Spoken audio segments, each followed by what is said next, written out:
um, I don't. I'm not sure if we're both on here or not, but it's okay. Um, how's everybody doing? First off, we want to welcome you back to the Bellwether No podcast. Hope yeah, everybody's getting ready for their Thanksgiving Turkey feast. Day. Some good old Um, Turkey Day. yeah, so yeah, first and foremost, that's what we want to talk about is Turkey everyone Day. have a good Turkey Day. Deal with your family and If we're both enjoy on it. here or not, but it's okay. Um, how's everybody doing? First off, we want to welcome. What is the feedback? Bellwether No podcast. My Yeah, feedback. Everybody's getting ready for their Thanksgiving. Turkey Is Day. loud. Some good old Um, Turkey Day. yeah, so yeah, first, I hold don't know on. what's going on. No, I got it. It's cool. You got it? So we thought Okay. it'd be an important, I guess, discussion because it seems like every year around the holiday season, um, it seems like the depression and the anxiety and all that goes that of course adds to it. Like it's more intense. It seems like, and I think it's a natural thing for everybody. So Right. but it's how do people deal with that? I mean, you got people. It's stressful in general without any issues because you could be hosting like I am. I got all kinds of people coming tomorrow. That stresses me out in general because I don't like hosting things at all. And Right. um, so, it's a natural thing. And I think one of the key factors in it is if you understand that around the holiday season, that it's natural to feel that stress, it'll be easier to maintain and deal with it. You know what I mean? Right. So, I mean, I think there's a lot of expectations during the holiday season too that, you know, like me, I know I want to be a good host. So that right there is already putting unnecessary stress on myself and my wife. And I just keep reminding myself that it's Thanksgiving. We're going to have some great food. And at the end result, everyone's going to eat and it's going to be a good time. But some people don't have that clear head or clear way of thinking to um, to remind themselves that it's going to work out. It's going to be fine. You know. Right. Right. So that's just one of my, I guess, stressors right now. But besides that, like, what about the people that don't have anyone to go to for the holidays? Yeah. Yeah. There's a lot of people that I mean, think about people that may have passed away during the year that they're used to having it with, and they're gone. I mean, however, they may have passed away, natural causes or whatever. But either way, it's still pretty rough. Yeah. Um, it's I don't know. It's just like I said, managing those expectations. Because it feels like you're expected to have a good turkey. You're expected to have enough seats. You're expected to have enough stuff to drink, and it's Right. so I just think it's important to kind of talk about that stuff, but more along the lines of people. What about our people that aren't with their families? You know. Yeah. Yeah. And that's one of the things that we'll talk about today too. Is like some of the things that are adding stress to people and everything that um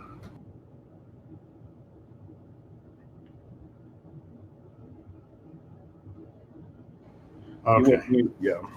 I think we're good now. I think I Right. finally.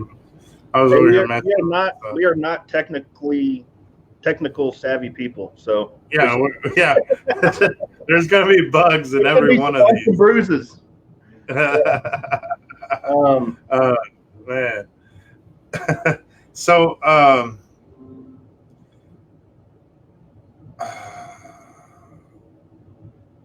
this is the thing that we talked about. We had some things that we were thinking about for this podcast. Following up after that great one that we had. We thank every one of you for sharing and liking and pushing it. Man, we got way more views than what we expected, and man, Yeah, I it definitely didn't expect all of that. I didn't expect all the love that we got. So it is amazing to see that something we're trying to do is getting like supported right, so right. much. It was Not just supported; it's a lot of support. Yeah, it's huge, man. Like, we had talked. We weren't expecting to see that many people, but once we got the interactions of how many people watched it and how many were on, it was just overwhelming, and we're so happy. I was looking at some of the stats. It tells us where all were found and everything. We were able to reach 9 states the last time I looked. We were able to Yeah. reach 9 states, and that's huge. That's huge for what we got going on. So, from the bottom of my heart, thank you all very much. Um, we anytime we post anything, we love it if y'all could share it. Let's see if we can't hit them other 41 states up, and let Yeah. them know that we're here.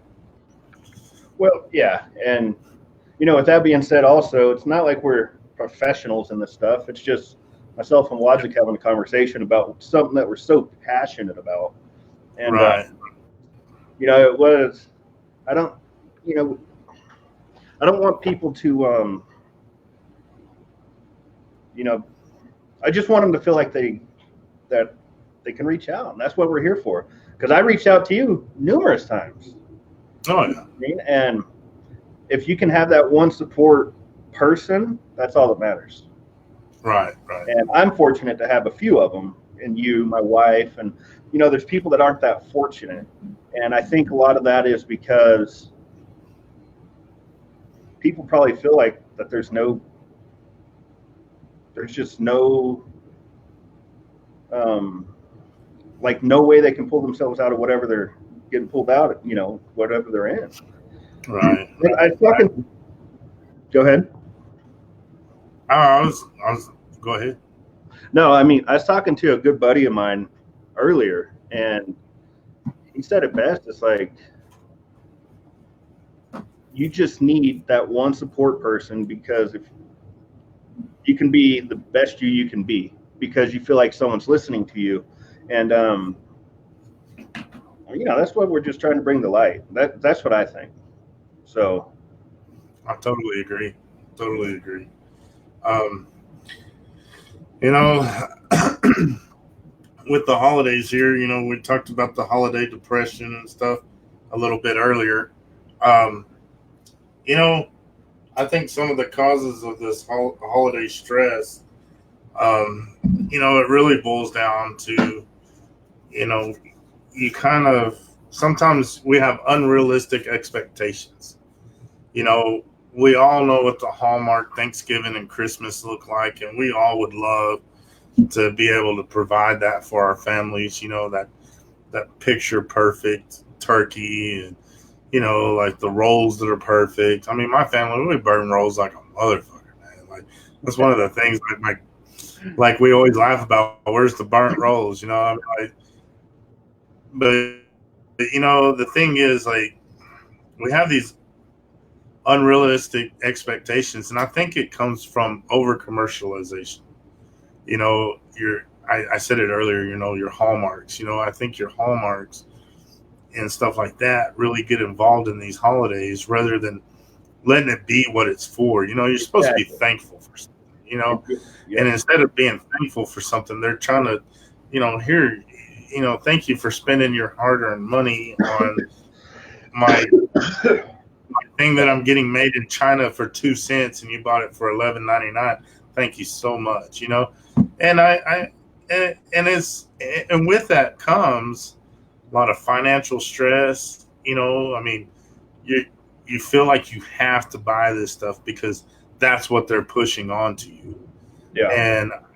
And I think that if with the unrealistic expectations and the over commercialization and the financial stress, that's going to lead to, you're not sleeping at night, worried about stuff, that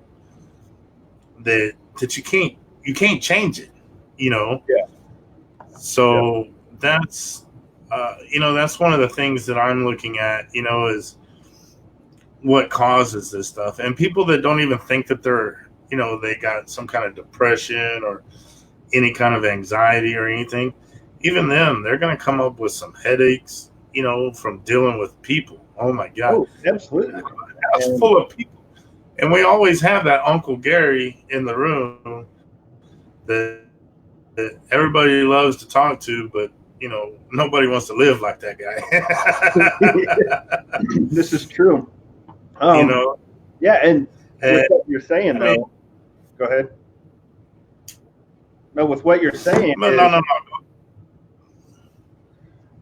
It'll even take sane people. It's how to manage those expectations. Mm-hmm. Like Exactly. I just yesterday, I was watching my wife decorate our Christmas tree. She put the tree up, and I could see her stepping back and like looking at it, make sure it's perfect, and then she'd move an ornament here, move it there, and that right there, she's already has an expectation for the tree to look great for our family, and so I just. See, I'm a firm believer. I don't care about Christmas trees. I don't care about. The thing about me with Christmas, when I was younger, I loved Christmas. I did. When I joined the military is really when my mind started thinking different about Christmas. I went to Korea, my first duty station, and I spent Christmas in Korea, and I realized Christmas goes on whether you're there or not. Yeah. And, like when we deployed together, I mean, we left right at Christmas time, I mean, once you realize that life goes on, whether you're here or not, especially during the holidays, you start having a different outlook on the holidays. My outlook, I would rather everybody get together. I don't care about presents. I don't care about Christmas trees. I think that everybody in your family and friends need to get together more throughout the year than just on a holiday or a funeral or a wedding or, or something like that. I think if they're really, truly your friends and family, you'll find excuses to have barbecues at each other's house. You'll have, you'll do things together, as a family, as friends, And so I don't get so uppity about the Christmas thing or the Thanksgiving thing. Now I love the traditions of eating the turkey and the hams and the potatoes and all that green bean casserole and the whole nine. I love all that. Don't get me wrong. I enjoy it. But why do we have to have it just on Thanksgiving and Christmas? Well, I think, today, with that being said, I think today as a whole, society is drifting away from the family unit idea, if that makes sense. Yeah. You know what I mean? I remember when my grandma, my mom's mom, was still alive, everything that we did was as a family. And we have a huge family. So there'd be like 40, 50 people there at every family get together. Well, guess what? Grandma passes away. We don't have that anymore. We don't either. See, it's like when my mom's mom was alive, we did Thanksgiving with my nanny every year. Yeah. When nanny passed away, my mom and her sister would still have Thanksgiving together, but the kids grew up. We all had our own families. I got out of the military. I got real big into the hunting and and all this stuff. I can't tell you. I mean, last year I left the deer blind because I got a lease fairly close to my house now. And last year I hunted that morning, drove home, ate lunch with my parents, and drove back to the deer lease and made that evening. It's crazy. It's crazy. It's crazy. Yeah, I don't know. It's just sad. And there's actually a song by Hayes Carl talking about it starts off as a huge family tradition for Christmas, and then at Right. the end of the song, it goes to he's the only one that shows up to his mom. Yeah. Like, Yeah. yeah. So, all right, we're getting a little off topic, but Yeah. you said something about financial stress at Christmas because, like you said, it's not about tradition anymore, right? So now No. parents, they're stressed out about, oh, I got to get the new hottest toy from Toys R Us, and I got to go stand in line at Black Friday. Like, Oh yeah. Oh you yeah. know, now imagine this. So I grew up really poor, and my mom, she did her best. She really did her best. Like to the Yeah. point where she's working at this Chinese restaurant, and if she brought home $13 in tips, we were excited. Wow. So, you know what I mean? Yeah. But imagine the people that don't even have that, and they have children, and they know the holiday. They probably dread the holiday season because they're like, well, how I can't make it work again. Like I can't. I got to go stand in line at the food bank, which we've done. We've got Thanksgiving, boxes, and imagine the toll that takes mentally on parents that they feel like they can't give their children the holiday season that they see on these Hallmark. What the hell is that damn TV show? Lifetime, like the Lifetime. Yeah, the Lifetime movies. But I can't give my kid that. Imagine the stress. Yeah, it's got to be stressful. Hey, but I mean, it's insane. It is. It really is. And there's no reason that we have to have that same holiday. I mean, that same picture perfect holiday. Well, that's the problem. Everyone's keeping up with the Joneses. That's another thing in itself. Like everyone feels like they have to do that. Well, see, my whole take on the whole thing is, and I'll get off of it because I'm, like we're going off on a whole nother tangent. It goes back, man. Happen. But the thing is, like, it reminds me of the old saying that beauty is in the eye of the beholder. Sure. It's not beauty that we're looking for, but it's happiness. I mean, only you know what makes you happy. Only you know what makes you truly happy. And if you're not truly happy with yourself or with where you're at in life, you have you and the guy in the mirror to look at to thank for that.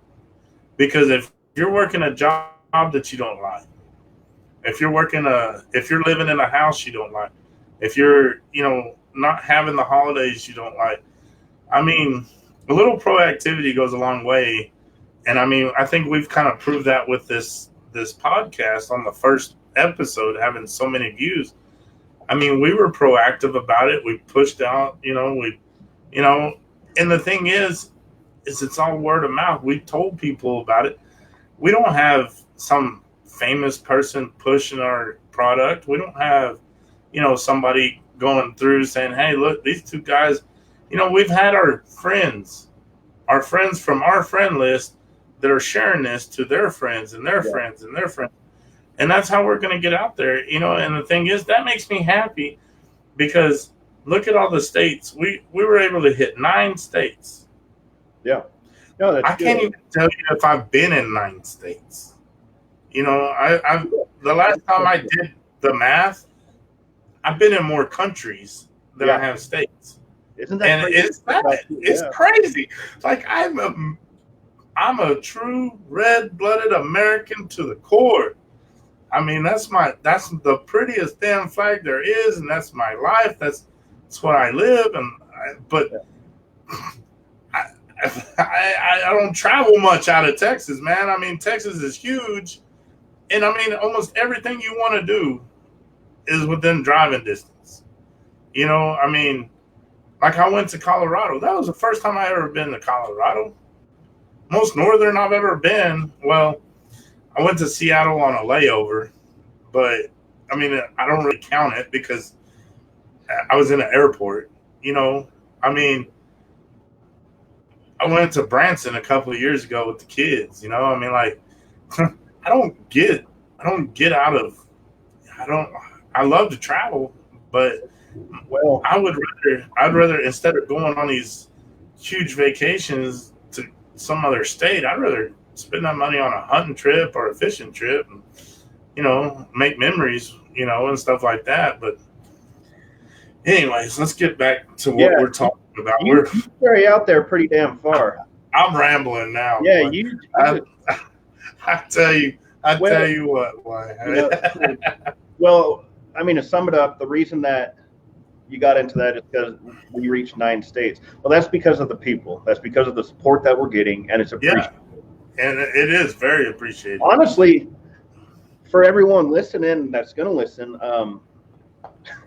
me and Wazik, we can sit out there and talk about my damn backyard for 10 hours if we had Oh to. yeah, So sometimes we'll get off on a little tangent, and that's okay. But we have things that we do want to talk about. So let's head back down to the financial burden on parents. yes, Okay. Anyone here? I have 2 children. If I couldn't provide for my children, that would kill me. right. That would kill me. And could you imagine, which we've been there, when a parent can't provide for their children during the holidays? Stuff like that, but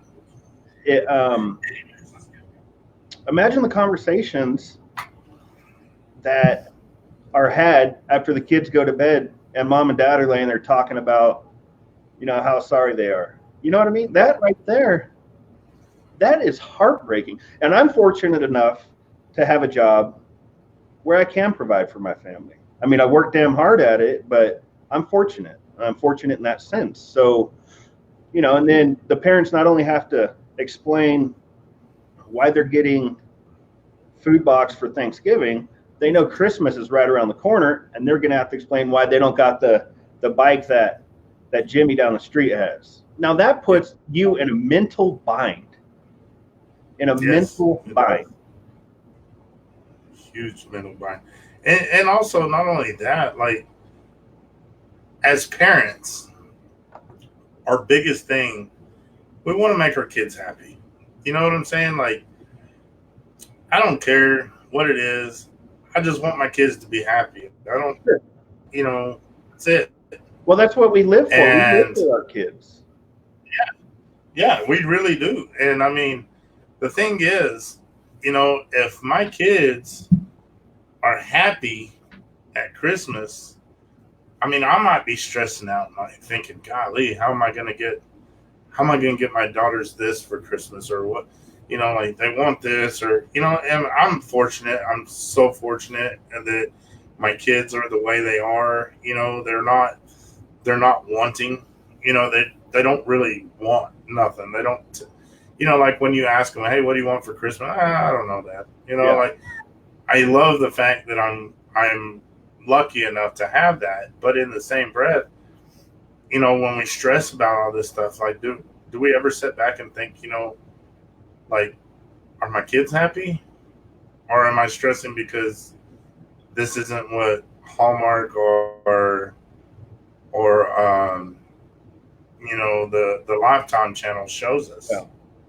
You know what I'm saying? I mean, that's kind of what I'm thinking is, like, we put ourselves in the stress, but how many times do we sit back and think, like, hey, that's great,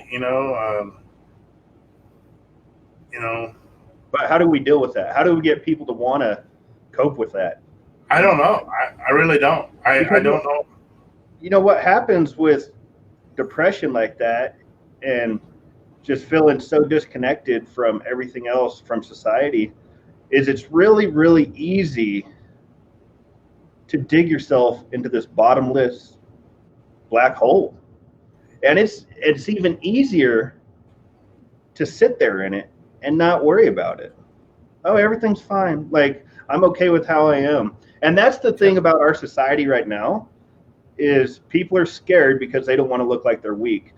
And I talked to another buddy of mine this morning. His name's Isaiah, damn good friend of mine. And our society, we don't want to look like the weak one. And that's how people with these issues perceive themselves if they're going to ask for help. Asking for help is weak. When, in honesty, like all honesty, asking for help is the strongest thing you can possibly do. You know what I mean? Yeah, it is. And how do we get, like, I think what we're trying to do with this whole podcast is how do we get that message out there and let everyone know? And I don't care if 30,000 people watch it and 29,000 of them make fun of us for it or whatever. If we help that one person, that's all we want. That's all we want. Exactly. You know? Yeah, we just want to help that one person, you know, like I said last time, you know, take that gun out of their mouth or, you know, sit there and talk to somebody and figure out what's going on. You know, I mean, like, so I've done some research and I come up with about 19, you know, tips for coping with holiday stress and depression. You know, and what I'm going to do is we'll just go by one. After I say one, we'll, you know, kind of discuss what it kind of means, you know. Okay. Like number one is make realistic expectations for the holiday season, kind of like what we were just talking about. And that's the whole thing is we have these unrealistic expectations because it's so commercialized, and we need to. Yes. Yeah. And okay, so number two, to help cope with it is to set realistic goals, you know, for yourself. You know, like if your goal for yourself, if you set your goal, okay, well, I want to feed, you know, like my family, you know, say my wife, my kids, and we got these people coming or whatever. You know, set tiny goals and just meet those goals, but little milestones. Make them realistic, manageable. Yes, manageable. Yeah. You know, don't sit there and say, "Well, I'm going to cook for 20,000 people." Yeah, and then freak out and, you know, lose it. You know, like, I mean, I'm gonna be honest. I'm gonna put you a little bit into my world. I had to work today, and I called my sister, and because, you know, my dad, he's not doing all that great, so me and my sister took it upon ourselves. We're gonna cook Thanksgiving dinner for our family, you know, this year to take some stress off my parents. Well, I called them around lunchtime, see what they were doing, you know, see what they had going on. They were out buying stuff for the Christmas tree. Yeah. Yeah. I mean, I flipped, you know, and I was like, now Christmas is the next holiday. Can we not worry about the one that we got to feed people tomorrow? Like, have you not done any preparation? Yeah. You got rolls out, you know, to rise. What do you got going on, you know? And then, of course, me and my sister kind of got into it. But, you know, the thing is, like, I know how she works. She knows how I am. And when I call, for one, the number one mistake I made is I didn't talk to my sister directly first. I talked to my children. My children don't know a plan. My children are just going with things. And so when I ask them, hey, what are you doing? Oh, we're looking at Christmas decorations. The fuck? Why? Yeah. You know, like, why are we doing that? Because, you know, like, we have other things we need to be doing. You know, and that's the thing, like, it was my fault, you know, because I didn't talk to her first. Now, once I got to talk to her, figured out the plan, I was good. Now, let's go on number 3. Pace yourself and don't take on more responsibilities than you can handle. It kind of goes back to what we were talking a while ago. Well, the same thing. Unrealistic expectations. I'm, you know, like, and this makes it easy also because I'm hosting. Everyone's coming to my house tomorrow. But guess what I'm in charge of? Having the house clean, which my wonderful wife has done all day today, and the turkey. I'm only doing the turkey. You're in charge of it, but your wife has done it all. Yeah. No, I'm in charge of the turkey. All my other friends are bringing the sides and stuff. Now, that's a realistic expectation. It is. Don't put it all on you. No, you shouldn't. Like me and my sister, we split it up. I'm doing the meat, she's doing the sides, you know? Yeah.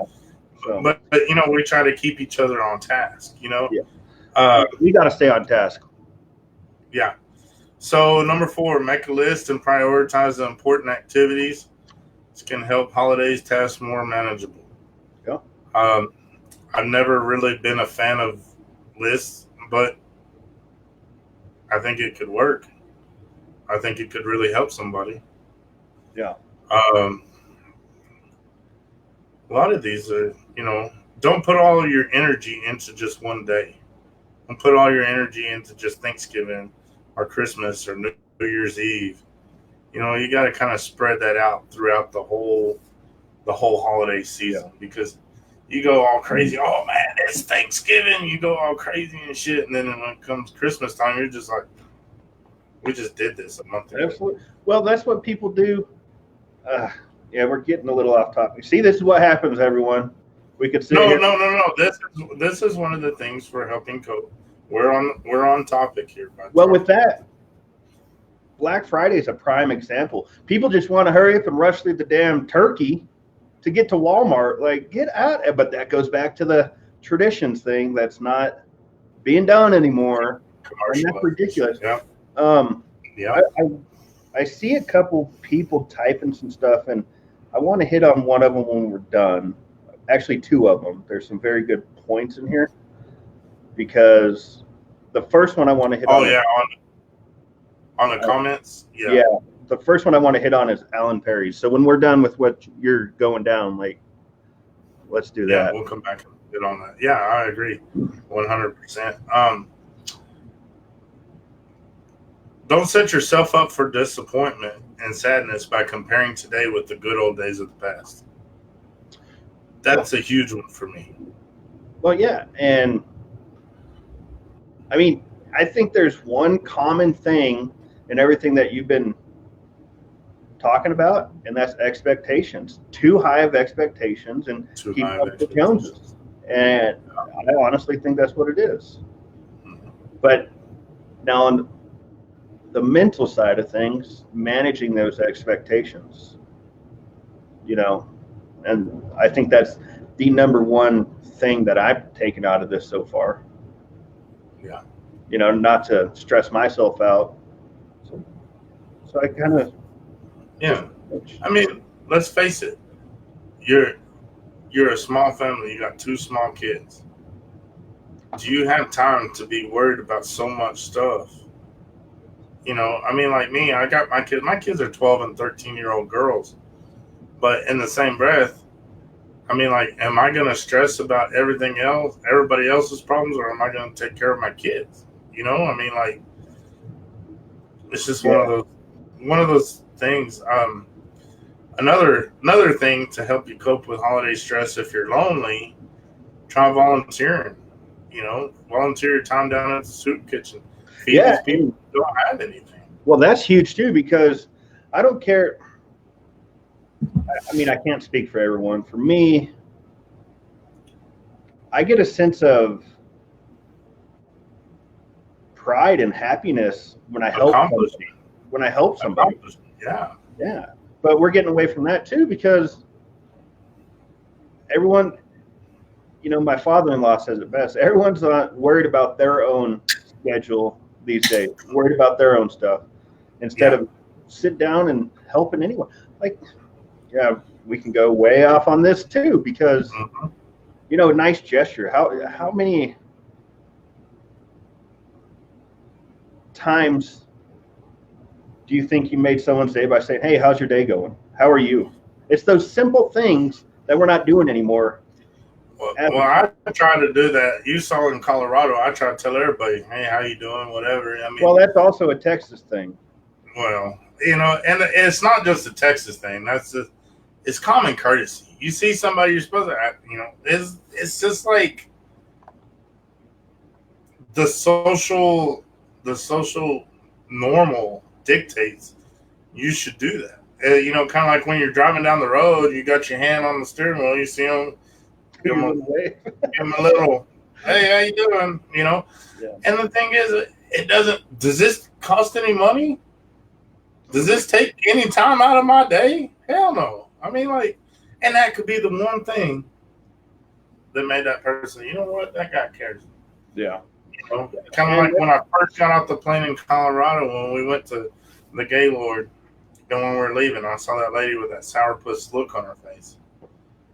And all I told her is, "Hey, you need to put a smile on that face." I'm like, yeah. No, I'm good. No, you're not. You look unapproachable. Like, you look like a sourpuss. You can't look like that. But with that being said, is you never know also her situation either. But the thing is if I could be dying inside, I could have this, you know, pain and this all this going on, and if somebody tells me, "Hey, how you doing?" I mean, even if all I tell them is "good" and you, at least I acknowledged it. At least I acknowledged their efforts to going out of their way. Obviously, I don't belong there, but in Sure. the same breath, like take it as what it is. You know, like I took time out of my day to try to get her to smile, and you can attest for this. It's not like I was hitting on the woman. I mean, I just wanted her to smile because she. I understand you work in the public, and that may not be the job you want or the one you went to school for or whatnot. But if you're going to work in the public, you need to you need to at least smile, be Yeah. approachable. She was Yeah. approachable, and you can attest to that. You're there. Um, But yeah. next one we go on. Find holiday activities that are free, such as looking at holiday decorations, going window shopping without buying, and watching the winter weather, whether it's snowflakes or raindrops. You know, everybody likes to. Me Yeah, personally, I like to. I got 2 feet Yeah. of snow right now. I You love know, it. I mean, just sit there and have you a whiskey or a beer and watch the winter. You Yeah. know, I mean, it's beautiful. When I sit in my air blind, there's nothing more beautiful than watching the world come alive. Just sitting there with a cup of coffee, just watching the world, the birds and the squirrels and everything just going all ape shit. Man, and you wonder, like, those squirrels ain't got no stress in their life. And what are they doing? They're just trying to get a nut. Well, yeah. I mean, that's a whole different thing too. Like, we need to figure out how just people to talk. We need people to talk. And I think people talking, like anytime I have this conversation, a conversation with you and we talk about this kind of stuff, I feel amazing. Yeah. Like I just had my conversation with my buddy Isaiah this morning. Dude is one of the most passionate and intelligent people. And we had such a meaningful conversation. Like it just made my day. You know what I mean? So that's what I think we need to try to promote more is talk to people and be nice, and yeah, and yeah, I don't know. But I want to go back up here real quick. I mean, I know how I think everyone would be happy, but that's just me. So The next point I'm about to hit on. The next point I'm about to hit on is probably the one you think, you know. My next point, and I'm gonna go ahead and stop with these points because yeah, we're making good sense out of ones that we have, but the ones that feel like you're depressed or you feel like you're suicidal or feel like like the holidays are so rough. Now hear me out. I'm saying this as I'm drinking my little whiskey. Limit your drinking. absolutely. Excessive drinking will only increase feelings of depression. 100%, because alcohol is a depressant. It's a depressant. Yeah. You can't fix depression with a depressant. No. But, like that way. I know, I get what you're saying, and Too negative. Nah. But here's the thing about it is it's just the easiest thing for some people because it's available. It's easy there. to get. It's too easy to, yeah. And the holidays, everyone's supposed to, you want to drink happy and, be happy. But what we're started talking about today is what about the people by themselves right now? All they got to do, shit. You see a Christmas commercial every Thanksgiving commercial, every other episode, commercial on the TV. Yeah. What about that person that's sitting at home by themselves in a dark room Yes. with a I've case done of that. beer. I actually like as a cave, but all right. Anyways, I want to go up here to Alan Perry. He said, my situation in particular, I live in a different state than my son, and since I can't physically be there to celebrate with him, I feel the need to go above and beyond to buy him things to make up for it. The pressure sucks. You know what? I can attest to this. My kids don't live out of state, but my kids damn near do. I Yeah. mean, um, you know as well as I do. My kids are like 400 miles away. I'm sure your kids may be a little bit longer, or whatever.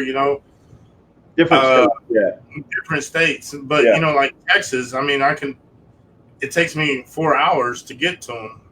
To if they need anything. I can kind of attest to that because as much as I love my kids, as much as I want to be around my kids all the damn time, and the thing is, I can't be that dad that has them every other weekend with them living so far. I Well, can't be yeah. that So, dad that is able to do those things. Now, we trade off Christmas and Thanksgiving. Me and my ex-wife do, and like I've got them for Thanksgiving, she'll have them for Christmas this year. Usually, what we'll do though, and whoever has them will do their big presents. Like the big thing. We kind of try to give each other a break every other year. Does that make sense? yeah. Like, Yeah. like when they're with me, yeah, that's when I go a little extravagant, make sure that they have all this stuff, or whatever. But when they're not with me, I get them basics. But the thing is, that comes to communication with your child too. My kids, I am fully 100% transparent with my girls, and the thing is I do that so that way when the time comes, they understand, like, oh, well, dad didn't get me this. Oh, well, it's not my year with them, so that Yeah. makes sense. Well, Uh, I mean, they're different, I guess, but I mean, it is rough though. with Alan, I just wonder how he deals with it too. Like, and that's another thing is being that far away, even though you know, I think parents that don't have a matter in the choice to be away from their kids during the holidays, it tears them up. And how do parents deal with that? How do parents deal with that who are able to provide and give them what they want, but they're just not there to see them enjoy that? That's a whole different type of anxiety and depression. Like, so for Alan's thing, it's like I don't understand how he deals with it. Well, I'm going to tell you, my sister can attest to it because when her mom and my dad got married, she's my stepsister, but when they got married, my dad kind of took over the role of dad. Her real dad was still involved in her life. Don't get me wrong. I'm not, saying he's not. But as they got older, trips started slowly going away. The more she hung out with us or was with us, the less she saw of her dad. And he still to this day, my sister will tell you, like, he tries to buy her. Like, he's trying to make up for not being there with these lavish things and all this stuff. It's rough because you feel like you got to go over the top so your kids know that you're thinking of them. And I think that's But in the same breath, you don't want them to grow up. And you don't want them to grow up and say, well, you know what? My dad was never there. That's why he just gave me all this stuff, so I just shut my mouth. Yeah. There's a fine line in between going over the top and to the point where your kids are like, oh, dad doesn't want me. That's why he spends all this money on me. That's kind of one of the things that I'm looking at. Yeah, and I'm sure, that's a tough conversation. The conversations need to be had, absolutely. Yes. But, how is Alan going to deal with that? That's what I ask myself. How are you going to deal with that? Because no matter how happy you can look, and I'm not trying to call Alan out or just in general, He's the one who brought it up. So yeah. Well, he is. No matter how happy he can look, how's he dealing with that in the back of his mind? And is it the proper way? You know what I mean? Like, so it's rough. I've been doing it for a long time. I've been doing it for a long time. I mean, me and my wife, my ex-wife, have been separated for 9 years. So the last 9 years, we've been dealing with this. Well, and here's what he just said. He's in Georgia and I'm in Colorado. I just communicate with him as much as possible. Make the time that I can get home valuable and meaningful. That's all you can do. It's spending that time. Absolutely. That's all you can do. And I know actually Alan's going to be at my house tomorrow. So, but here's the thing, suck it up and press on. Yeah, that's our problem. That's what we do. That's what we do. Especially as men, especially as just Americans in general. Right. That's our society that we're in now, and that is the wrong answer. So that I don't know. It's just it gets me, but we're kind of like I said. Perry, I feel for you, man, because I go through the same thing. I've been doing it for 9 years, and it doesn't get any easier. Yeah. Especially when your daughter, when it's time to go home, your daughter looks you in the eye and with tears telling you that I don't want to go home. I want to stay. And it's out of your hands. You do what you got to do. I mean, me and my ex-wife are finally at a point where we can finally talk about things and we can kind of work things, to try to help the situation, It's rough. It ain't going to get no easier. And I'm sorry to tell you, but every time that I have a holiday, every year I go to a holiday without them, either Thanksgiving or Christmas, one of the two. And it's rough. It's rough. It's rough on you. It's rough on your family. Like my mom and dad, they love them little girls. My sister, I got friends down here that love my kids, and it hurts when they're not here, but it's something that it's real hard to deal with. And I feel you, Perry. I do. Yeah. And well, with that being said, so we're talking about expectations and how to not do too much. My wife actually said something that makes a whole bunch of sense. Mm-hmm. That's why they say let the gifts from Santa be the basics, so that kids who get socks from Santa don't wonder why Santa brought another kid the latest video game. And that is, as a whole, parents have got away from that also. The basics. We're out. It's keeping up with the Joneses. All right, I'm not going to go too far on it, but that's what it is. But Lumpkin, he brought up a good point too. Set a budget on how much you're going to spend on the kids, nieces, nephews, siblings, parents, and hold on to that. So I buy Christmas stuff for my immediate family, my wife and 2 children. If I bought for all my cousins, I'm buying for 60 plus people. I'm not doing that. And I don't feel bad at it because I'm at peace with I'm not going to do that. So if that's you guys, someone listening, that's what you do. That's what you do. It's just, so I don't know. I think with this one today about the holidays and stuff, maybe without anyone even knowing, you're that support person for somebody. They just haven't came to you yet. And as that support person, if you're not taking care of yourself, you can't take from the well. You got to give from the overflow, if that makes sense. You know what I mean? Right. Like if you're good with yourself and you're in that spot, that's how you got to think too. Yourself's got to be taken care of first before you start trying to give any off the top. And I hate this comment or this term. The phone goes both ways. So if you're good with yourself and you're good where you're at, how come you're not reaching out to people to see how they're at? I mean, we'll take it back to Hill before he he committed suicide is I didn't hear from him for 3 or 4 months.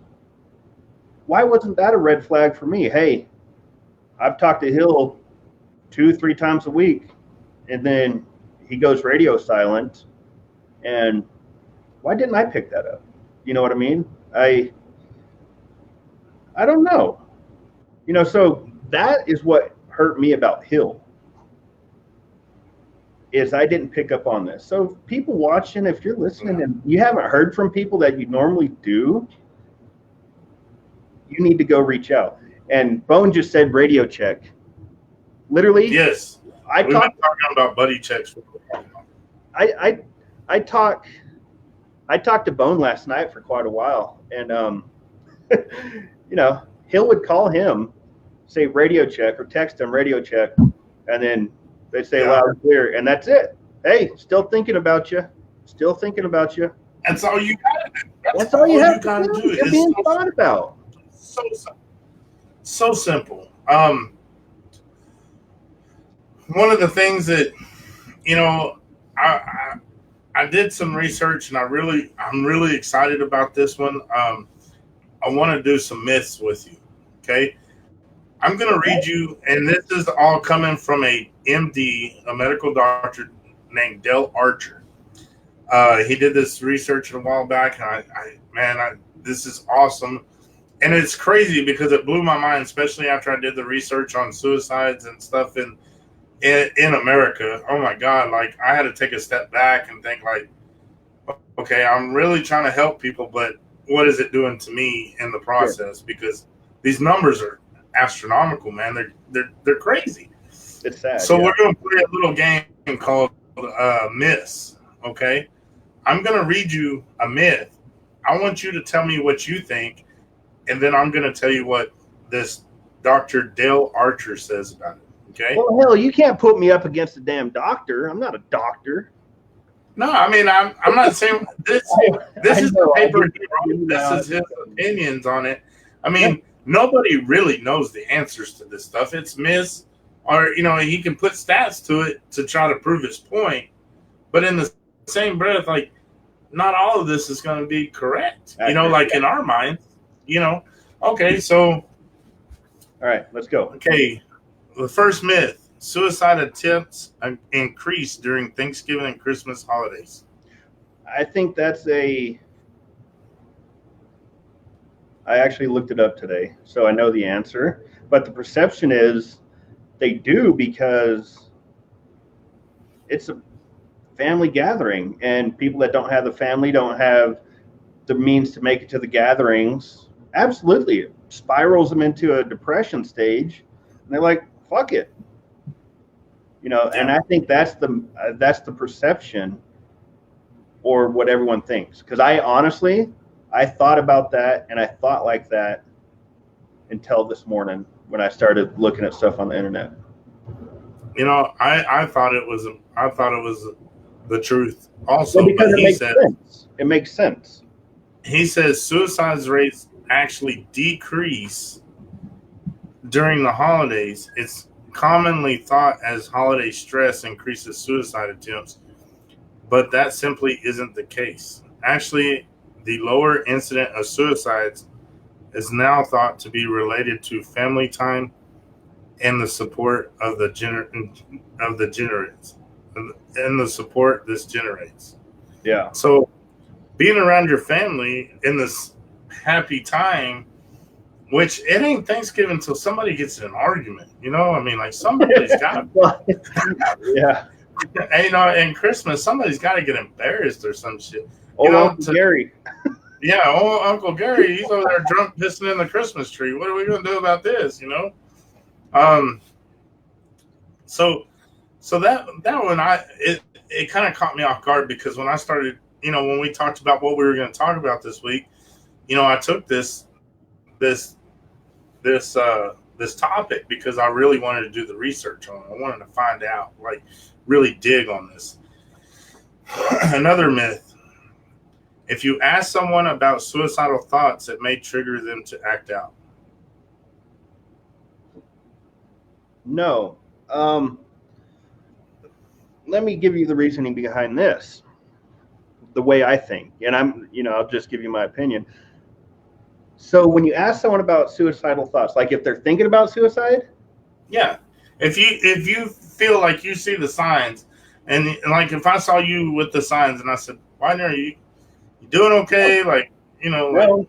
And I'll tell you why. I think no, because what happens is if they're confronted with that, say, are you thinking about killing yourself?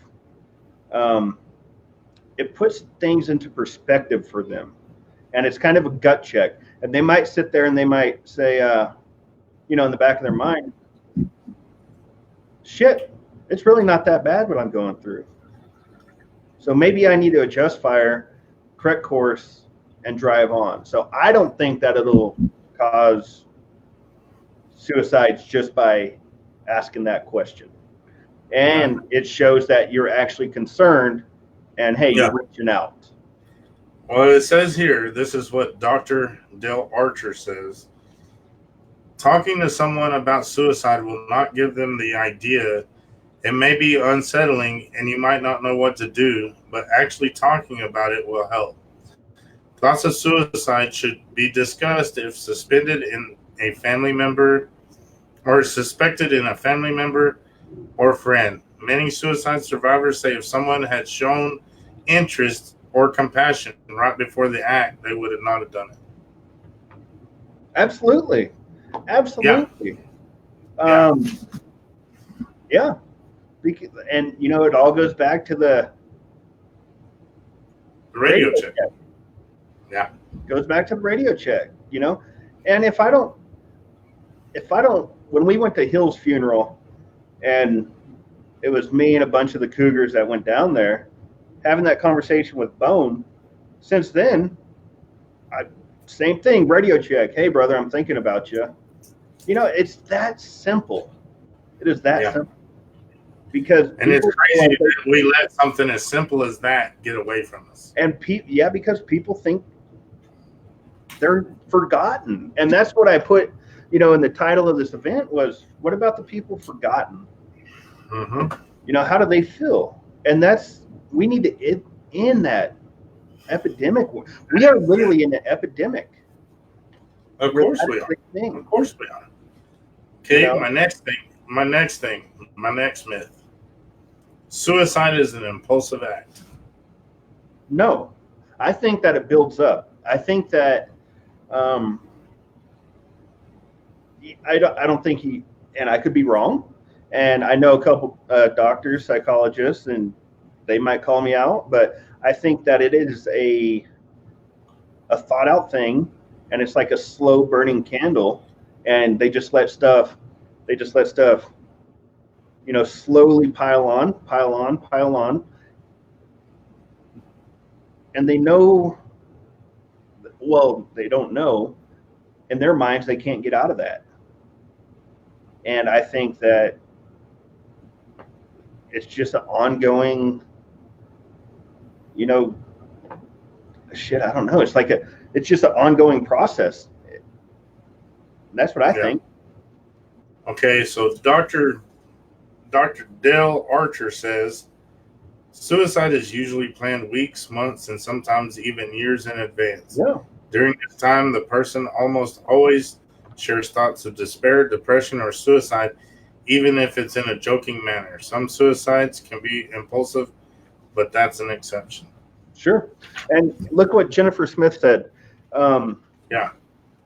It's a process that's different for each individual, because each individual has a different, it's a different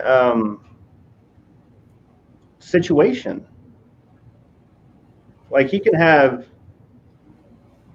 people that have everything they want do it a lot faster than someone that has nothing. It's a process that needs to stop. And of course, it all goes back to radio check. Like, people get forgotten, and it's not good. And it's sad. It's very sad. Yeah, I agree. My next myth. Minorities are the most likely to commit suicide. Huh. That's a tough one. This one's a tough one because when I read the myth, I I got to thinking, who's minority anymore? Yeah. Well, I first, mean, that's a whole different conversation. yeah, It's just that I don't. I say yes because they feel like they're labeled as minority, and that's just exactly. stacking the cards against them right there. And and that's originally was my thought too. Yeah.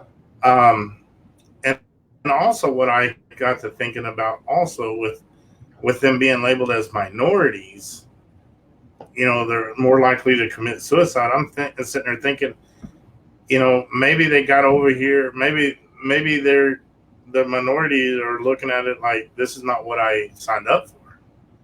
Especially with the ones that are coming over. Like the ones that are coming over to the states that are new to the states. Maybe they got here and was like, "Fuck, I was better where I was at." Well, yeah, and this can spiral in a lot of different directions because America is the make your dreams come true, but yeah, it's hard. But statistically, yeah, we are not the best country in the world anymore, and that kills me because I like being first. Ricky Bobby said it best. Like second is the first loser. But look at statistics where we're at. With this is a whole different episode. Let's not go that route. Let's not get on that one, okay? No. So the doctor says whites, and as I discussed, particularly white men, are more likely to commit suicide. Although the absolute reasons are unknown, it is suspected that the differences in social support may play a role. Yeah. Yeah. And to me, that's kind of throws me off, I'm not saying as a white man, you have everything that you ever wanted because you don't. You still got to get out and work for it like anybody else, unless you're just born into this shit. Can't go down the rabbit hole. Somebody had to go out and work for it. No, but either way. All right. Okay. Next myth. And you hit on this last week, and that's why I highlighted it because I wanted to bring it up. Suicide is selfish. So, I let's be honest. All right, let's go back to Hill. Yeah. He was our brother. He would do anything in the world for us.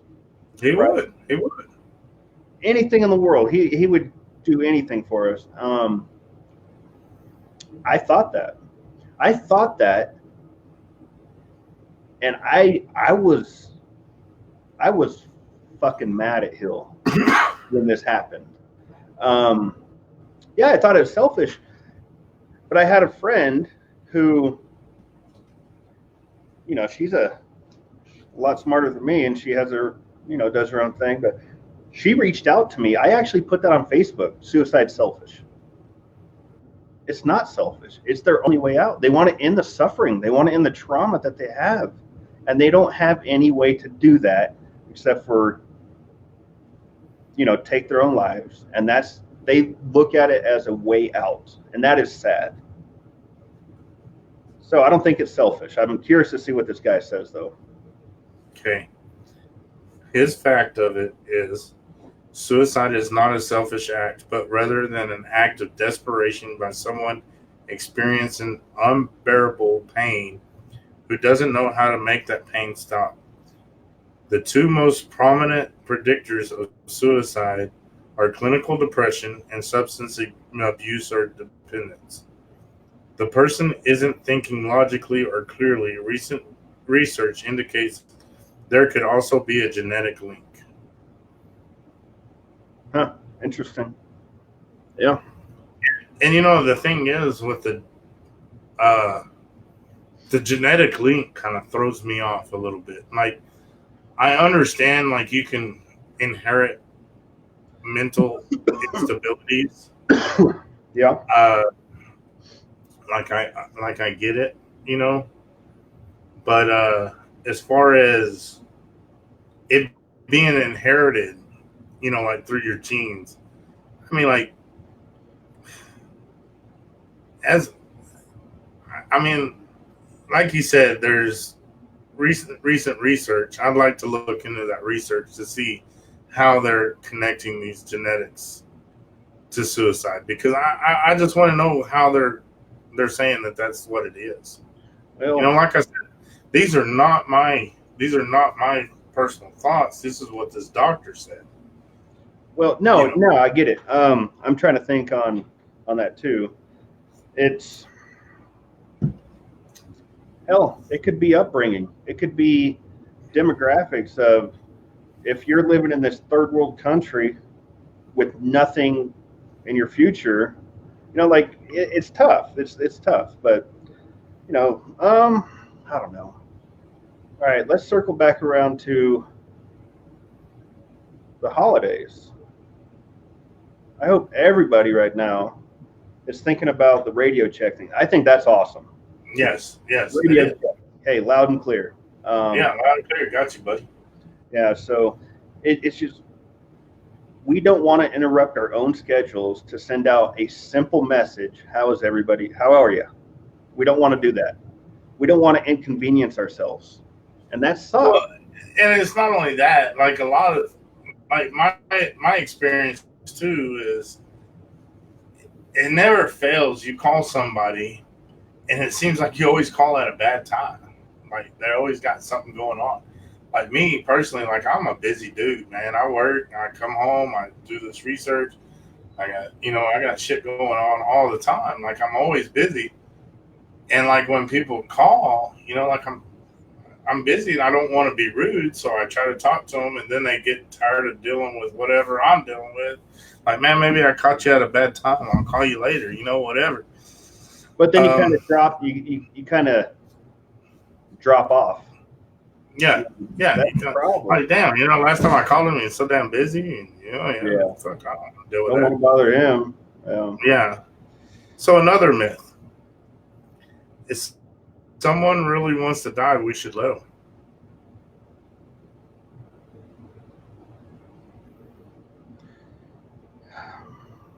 That's a tough one. I mean, this is tough, and the reason why I'm gonna give you a scenario. Okay. What if I were to call you? Me and you have been friends for a long time, and I mean, we're not just friends, we're family. You know what I mean?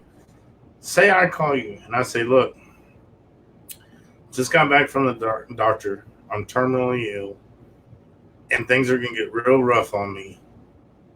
And I just want to tell you I love you, but I got to go because I don't want to go through this. Now, what do you do as a friend and a brother? What do you say to that? What can you tell that person to I make don't them know. think that life is worth living? I don't know. That's tough. Um, what I would say, well, first off, I think my thing, just because I know how I am, the person I am with my friends. Friends and family are everything to me. So Right. how I am is, if I was in a place, I'd drive over to you and like see you face to face. Uh-huh. And I don't know. That's a tough one. Like for someone terminally ill, I don't know, man. Like I don't think I there's mean, like an you answer. don't have anything to look forward to if you're terminally ill. I Yeah, mean, you're gonna die, no, I get and that. why go through all that decrepitness and that seeing somebody who isn't really them to the point where they're on life support and then finally they go. Um, so let me read to you what the doctor says about this point. Um, Kevin Hines, who jumped from the San Francisco's Golden Gate Bridge and lived, says in his recent book, Cracked But Not Broken, about those who jumped off the bridge. Of the survivors, 19 of them have come forward and expressed words to this effect. The second my hands and feet left the rail, I realized I had made a mistake. I realized how much I needed to live or did not want to die. Yeah, and with that being said, um, Shit, that's a tough one. With that being said, it's, maybe it's, how do you explain to someone that it's worth living? I mean, it's, I had a friend of mine, God, it must have been like 6, 7 years ago. I coached his son in football, and he was going through a rough time, man. And he would call me because I lived in Andrews, and I would coach in Odessa. It's about a 30-minute commute, And he would call me on my way home from practice, and when he was going through his rough time, and we'd talk about football, we'd talk about whatever, just to kind of build him up, But one of the things that, one day we were talking, and he was like, "Man, Gary, I'm at the end of my rope. I don't know what to do. I keep doing this, and this, and it's just not working. I don't know what to do, And me being me, I said something that I guess made an impact in him because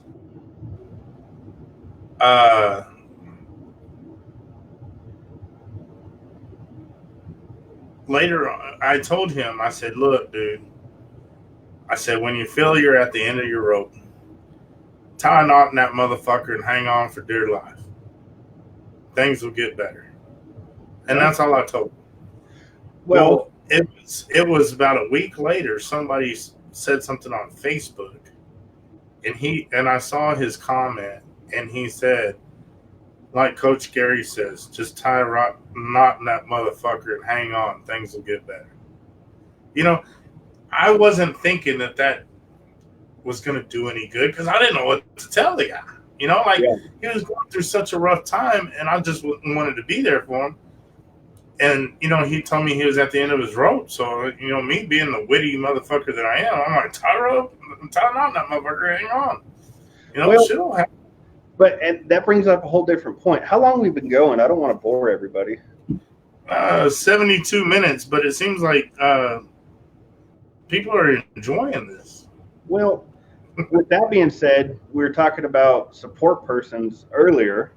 I know for a fact I can reach out and support you. And you support me, and I'd like to think that I support you some. You do, yeah. You do great, but sometimes I think it's okay to understand that if someone reaches out, you're not going to have all the answers either. No one's going to have all the answers all the time. But it's like Slow said in our last one. Sometimes just sitting with somebody. Absolutely, dude. Sit there and unload on me. I will sit there and I'll listen. I told my wife this too. Is like sometimes she's my biggest support person in my life, 100%. And I said sometimes I don't have the answers. I don't have all the answers, but I will sit there and I will listen to you, and I will actively listen. I think that's another thing, actively listening. You can tell when someone's not giving a shit what you're saying. Who's going to want to talk to that person? So, it's okay to not have all the answers. You're not going to have all the answers. It is okay. And the thing is, go ahead. The thing is, we may not have all the answers, but we might be the one person, or you or anybody could be the one person that they just need to hear, life is worth it. Sure. And I mean, I understand it's the holidays. It's supposed to be a happy time and stuff like that. And I get that 100%. But see, the whole point of this podcast is to raise awareness on how we can prevent, and see the signs and the stuff that we're all about. Yeah. And the thing is I think it would be a disservice to the people that watch us and that follow us if we don't hit on these subjects, and I know that it's rough and I know it's hard to hear around this time, but man, it's something that we're passionate about. Well, hopefully people And watching this, yeah, and my message has been all day today on this is hopefully people watching it do a radio check. Like, hey, yeah, there's this dude that I haven't talked about. There's this chick that I haven't talked to them for months and months and months. Wonder how the hell they're doing. Hopefully that inspires somebody to reach out, because all it is a quick text message. But I kind of want to circle back around to not having all the answers. If you know that you're a support person for somebody and they can come to you and talk and you don't have the answers, I think it's perfectly acceptable to let it marinate for a night, think about it, and actively think about it, and how you can, help them the next day. Reach out. I mean, it's okay, I think, to give it a little time to think about it. Now, the thing about it, with that being said, is before Hill killed himself, I know for a fact that I talked him out of suicide 3 different times before that. For a fact. Right. He called me and we talked on the phone 4 or 5 hours in a row. And then, it was old-fashioned Hill. He's just, thank you, white boy. Hill and white. Hang up on me, Yeah. So, I know for a fact. But then that's where I'm saying. I didn't talk to him for a few weeks, a few months, whatever. I felt like I failed him as the person that he can reach out to. Yeah, and I beat myself up for that. Whooped my own ass over and over for it. And that's what we talked about, that time that, after the funeral, me and you had that long talk. We talked on the phone, like 3-4 hours. And that's one of the things that you talked about.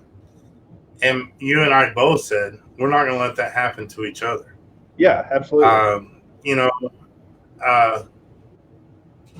I think me and you are some of the few that have a relationship that we can go a month without talking. And then as soon as we pick up the phone, it's like we never got off the phone. You never miss a beat. I mean, never miss a beat. With like whatever. I mean, but the thing, that's why I wanted to do this podcast with you, because I knew that we could talk, we could, hit these issues, we could actually make a difference. Yeah. No, and so I got one more myth for you. I'm tired of it. And then we're gonna move on. We got one more. All right. Let me make sure this is the one. Okay. Anyone who attempts or commits suicide is depressed.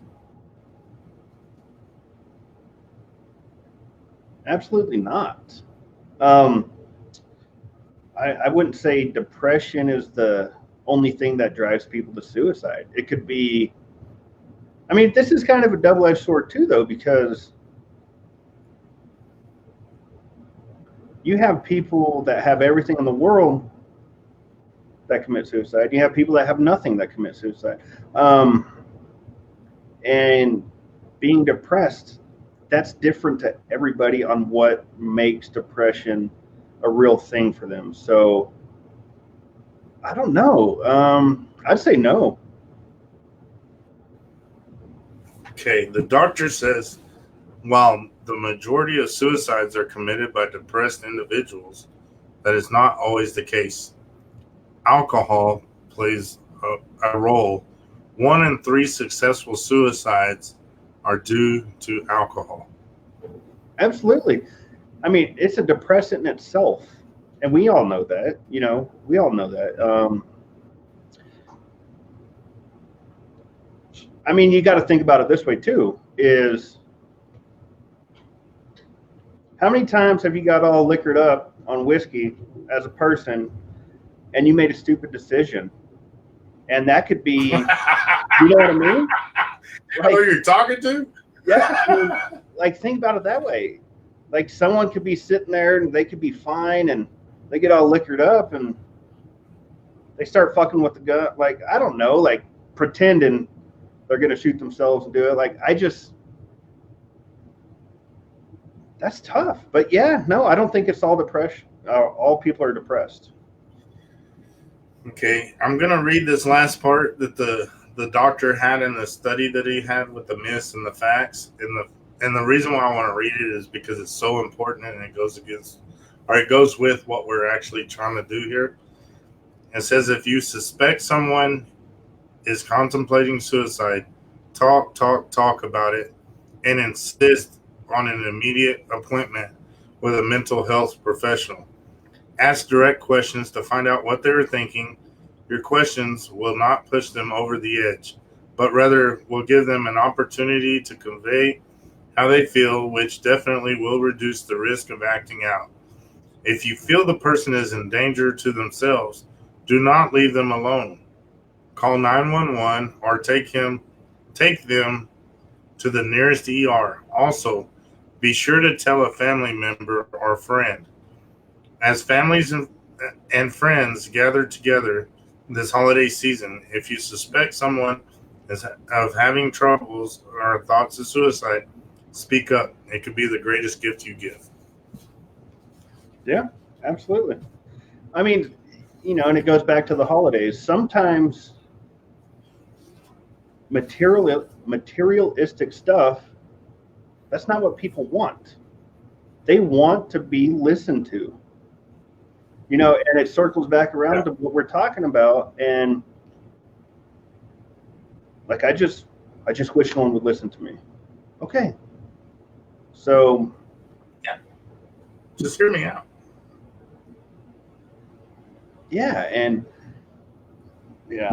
I don't know. At the end of the day, it's all real hard to listen to and talk about because of what we have. And now let me ask you this. Now we're trying to prevent this because of the experiences that we went through, stuff like that. Mm-hmm. But let me ask you a question. Sure. The reason why we're helping, are we helping because we, as friends, family, and everything, are we selfish and we don't want to lose them? Or are we doing this because we actually care about their well-being? 100% care about their well-being. For me, anyways. And that, and that kind of goes back to what I was talking about earlier, when I gave you this scenario. I mean, like, with somebody who's terminally ill, they're only given like a couple weeks to live. You hear these stories all the time of these people that get up, off of that and, they keep going. C.T. Fletcher. I mean, let's talk about C.T. Fletcher. Do you know who he is? Yeah, he's the bodybuilder. Yeah. How many heart attacks has this guy had? Yeah. This guy has had heart attack after heart attack. They put a pacemaker in him, and as soon as they released him from the hospital, he took off running across the parking lot and passed the hell out. Well, that was just his persona. That's who he is. He's over the top. He's passionate. How about that? He's passionate. He is. Yeah. So, no, I mean. Okay. Well, I got another question for you. Sure. How many people do you think that seek a higher power to tell them that it's okay to still be here? Say that one more time. How many people do you believe seek a higher power to let them know that it's okay to still be here? Like, how many people you think that might have been about to kill themselves or about to attempt suicide? Yeah. Say, God, give me a sign. If you really want me to be here, give me a sign that I'm supposed to be here. And they don't get that sign. And how many people do it because of that? I mean, there's no telling. But at the end of the day, if you whatever you need to pull yourself out of that, I think is acceptable. Acceptable if it's religion, if it's um, go golfing or frisbee Yeah. golf, whatever it is, that's fine. I don't know, but if that's what it takes, Turn on some Cody Jinks. And, Cody Jinks, yeah, that dude makes me so happy. yeah. So depressing, but happy at the same time. Yeah, it's just good. It's good music. It's a good mix of shit. So, all right. With that being said, the holidays, everyone just do the radio check. Talk to people, and shoot someone a text. How are you doing? How's your day? Whatever. Those little words make the biggest difference. And there's stories all over the internet by people that were getting ready to, commit suicide and take their own life. Right. And one person just asked me how I'm doing, and I'm good. It changed my whole perspective. Yeah, it can. Yeah. And see, with this being the holidays and everything, I don't want to get too depressing on our show or anything. Yeah, I'm not trying to. Yeah. The number one thing we want you to do during this holiday season is grab the ones you love, whether they're friends, family, it doesn't matter. Grab them up, hold them close, tell them how much you love them. Kiss your kids goodnight, kiss your parents goodnight. I mean, if you still got your parents and you're like our age, you're lucky. I mean, I'm thankful and I'm so blessed that I still have my parents, my mom and my dad. I'm blessed for it because not everybody does, and loved ones, if your significant other is still there, if you're married, if you're, hug them a little tighter, tell them you love them, let them know that you care about them because, the thing is, the thing is, and we'll get onto this later on in the podcast because we have some material that we want to go over. Respect your significant other. Holidays are a hard time. Holidays are a hard time for everybody, no matter what. Okay. Those of y'all that are married, that have a wife, have kids, whatever, sit back and look at what your spouse is doing. Yeah. I guarantee you, your spouse is doing so much to make the family happy. And that could be male, female, whatever. It could be a husband looking at his wife or a wife looking at her husband. A wife might look at her husband and say, man, he's a terrific provider. He's trying to help us out. Look at the beautiful Christmas we're going to have. Look at the Thanksgiving meal we're going to have, because he's such a great provider. And then, the men, or, husbands, look at your wives. Think, look, man, if it wasn't for her, we wouldn't have this.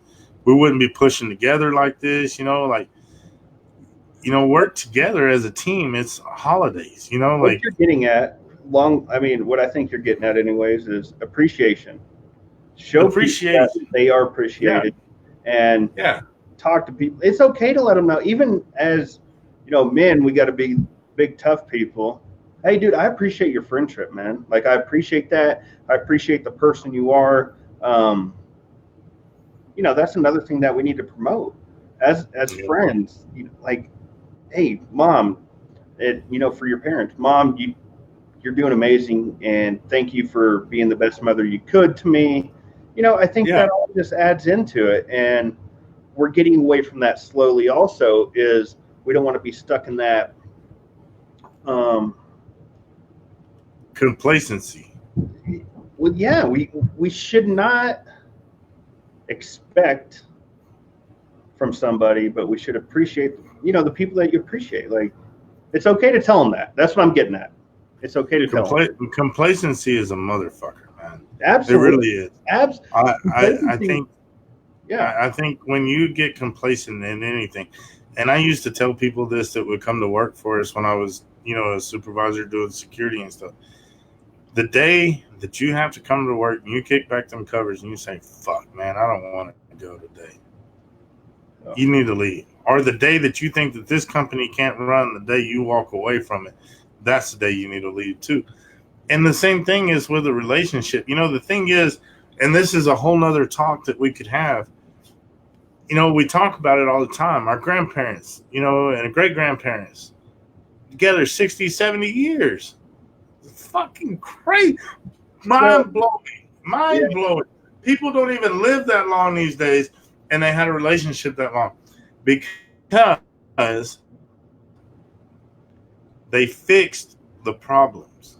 Yeah, 100%. Now you can sit there and say, well, nowadays you got social media, you got all these ways that you can cheat, this, that, and the other. You can be unfaithful. You can, there's all this stuff, right? But the thing is, it's real simple. Love the one you're with, and the thing is, if you don't feel like that relationship's gonna go anywhere, what's the point of starting it? Yeah, that's a whole different conversation. We won't go that route, but I see where you're coming from.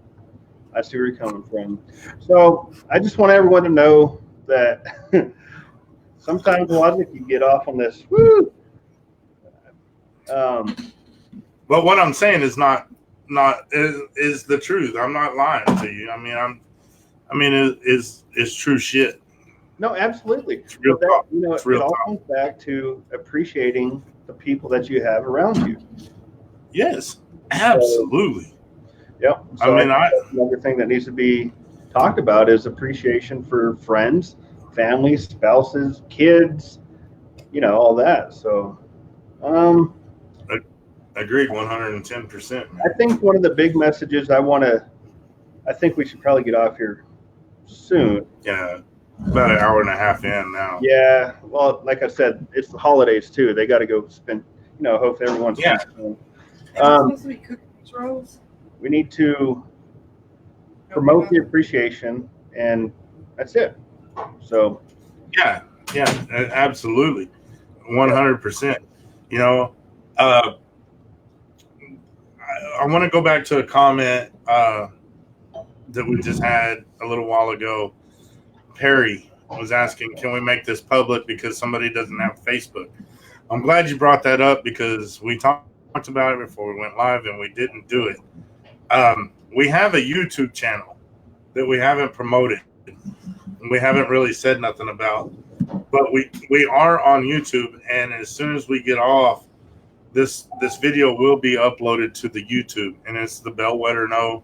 Same thing like what you got here. If you're having issues finding it on the YouTubes, let us know, and we'll try to send you the link to the YouTube video where it'll take you straight to it.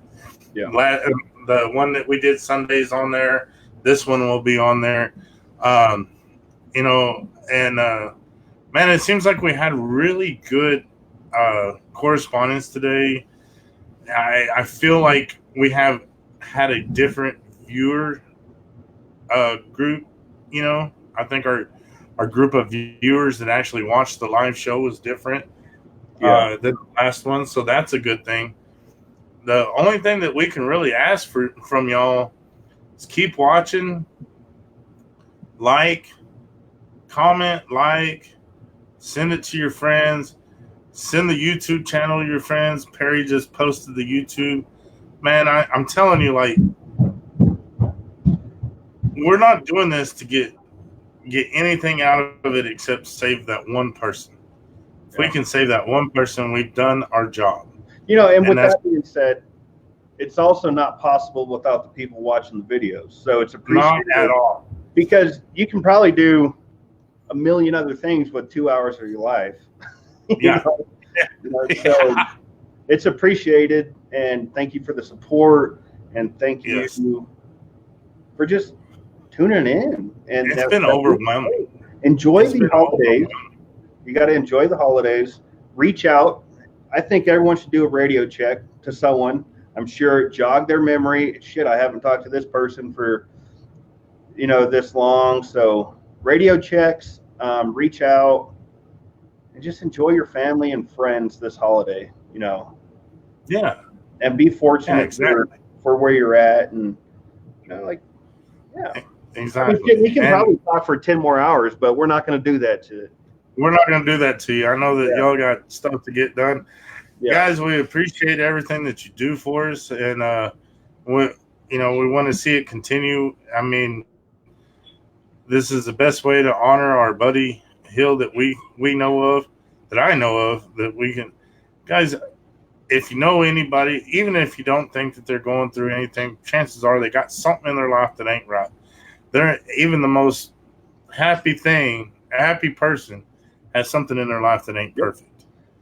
And I would like for everybody to do the radio checks, like and share, go subscribe to the YouTube, get it out there, because when we come on the next time, I want to say we reached 25 states. That would be great, and when we start going over the numbers, I mean, we're doing great, but the numbers, I mean, are astronomical. So the more that y'all can help, the more we can do. I mean, we're just two guys sitting he's sitting in his basement. I'm sitting in a room talking to you. Yeah. I mean, we can only do so much, but thank y'all so much for all the support. Widener. Hey, so what I want to do at the end of everyone is this is the Hill. We're going to cheers Hill. And thanks everyone for listening, and we will keep you updated on the next one. Yes. Enjoy the holidays. Happy Thanksgiving. Radio checks.